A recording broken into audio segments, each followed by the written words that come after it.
hadn't even kicked in then. So we are hoping and expecting that we'll move up even further once that comes into wide use. But to go from second to last in the country, and part of it's the insurance and the tool, but also I think part of it is just that because of those things, people are talking about it a lot, and I think Nemours has had a lot to do with that. So I think even the added awareness that has accompanied the substantive progress that's been made has just increased focus on it. So I'm just thrilled about that. I mean, that that creates a new challenge, which is that when you're screening kids that much more efficiently, you're going to have more kids who need services, and now we're facing challenges in terms of being able to provide those services. But I'd rather have that problem.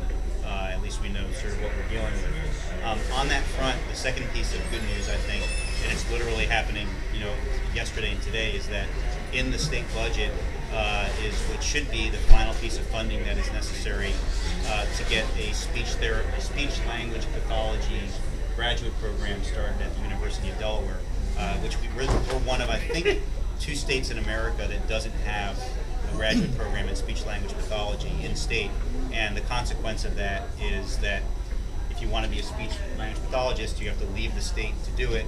You do your hours generally where your graduate school is, and then you tend to work where you did your hours because that's who wants to hire you. So every state in the country has a challenge recruiting speech language pathologists, but it's 3 times harder for us in Delaware because we're essentially recruiting every single one of them from out of state, and it's not going to change overnight. It takes, I think, 2016 is the target date for first graduate students enrolled, and even that I'm told is fast for a university graduate program. But there's money in the budget for it. They've committed to doing it. They're actually enthusiastic about doing it. It's going to be part of their new health campus that they're building out on the old Chrysler site. So starting probably in years down the road, but we now know with some level of certainty that 2017, 2018, our speech language pathologist shortage is going to become less of a shortage. And that is, for any of you that have tried to refer kids for speech therapy, that's just huge news because there are long waiting lists now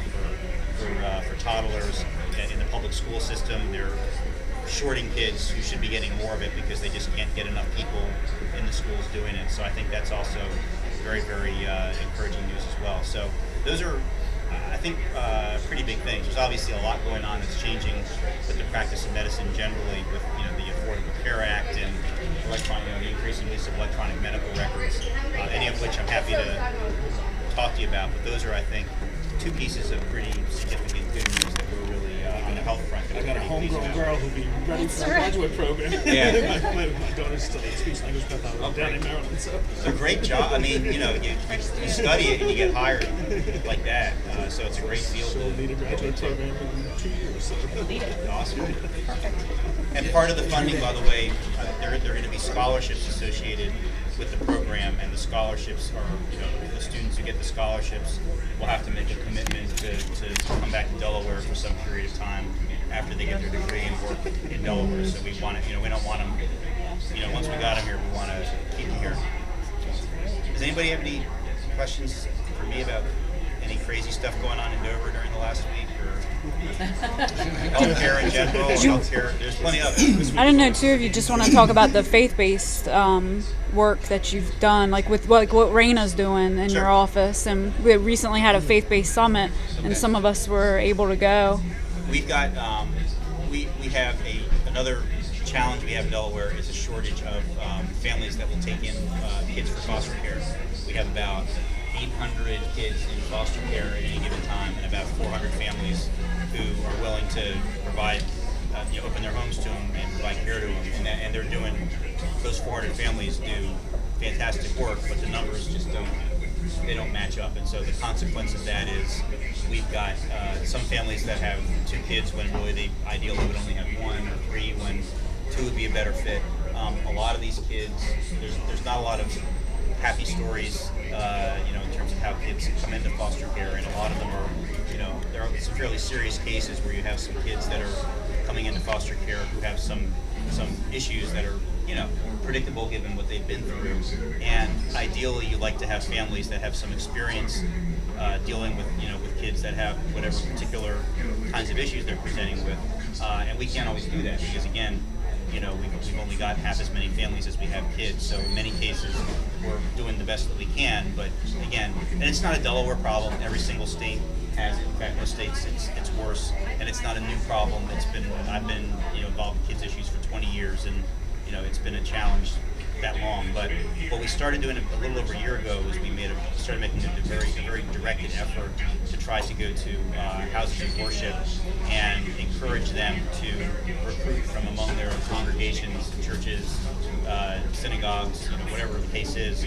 Try to get each of them to get one family to at least enter the process to find out about what's involved in being a foster family. Because the nice thing about Delaware is, that's a manageable number. I mean, 400 families, it's a lot, but it's the kind of thing that you can chip away at and really, see the impact. So we've been kind of doing one church at a time, one synagogue at a time. I go to them a lot, or we have conferences where we invite them as groups, and it took us a little while to figure out what we were doing. We weren't getting a lot of success at first, and we weren't getting a lot of names at first, but in the last 2 or 3 months, we've started getting it's into the dozens now, I think, of families who, again, at least show up to find out what's involved. Because it's not for everybody. I mean, we don't frankly want families to, get into it, without their eyes wide open, because that's even worse than for these kids than not having a family is having a family and then having the family, bail. So, we want them to know what they're getting into. We want to know